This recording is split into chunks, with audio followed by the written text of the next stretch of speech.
മുദ്രയിലുള്ള ചെയ്യുന്നത് കൊണ്ട് എനിക്ക് ഒത്തിരി മാറ്റമുണ്ട്. ഷുഗറിന് മാറ്റമുണ്ട്, ശരീരത്തിന് ക്ഷീണമായാലും എല്ലാത്തിനും ഒരുപാട് മാറ്റം ഇതിൽ വന്നതിന് ശേഷമുണ്ട്.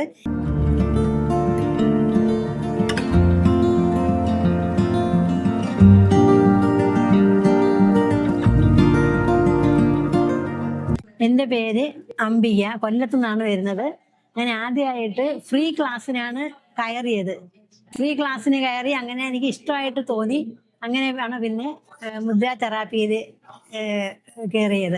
മുദ്ര തെറാപ്പിയിൽ കയറിയതിന് ശേഷം എനിക്ക് ഒരുപാട് മാറ്റം എന്ന് പറഞ്ഞാൽ ഞാൻ ഒരുപാട് കാര്യങ്ങൾ പുതുതായിട്ട് പഠിക്കുകയും എല്ലാവരെയും സ്നേഹിക്കാനായാലും, പിന്നെ എൻ്റെ ഷുഗർ ഉണ്ടായിരുന്നു നല്ല രീതിയിൽ, അതൊക്കെ ഒരുപാട് കുറവുണ്ട്. പിന്നെ ഷുഗറിൻ്റെയൊക്കെ മുദ്രയിലുള്ള ചെയ്യുന്നത് കൊണ്ട് എനിക്ക് ഒത്തിരി മാറ്റമുണ്ട്. ഷുഗറിന് മാറ്റമുണ്ട്, ശരീരത്തിന് ക്ഷീണമായാലും എല്ലാത്തിനും ഒരുപാട് മാറ്റം ഇതിൽ വന്നതിന് ശേഷമുണ്ട്. ഇനിയുള്ള വരാനുള്ള ആളുകൾ ഇനിയും വന്ന് ഇതിനകത്തോട്ട് പങ്കെടുക്കണമെന്ന് വലിയൊരു ആഗ്രഹമുണ്ട്.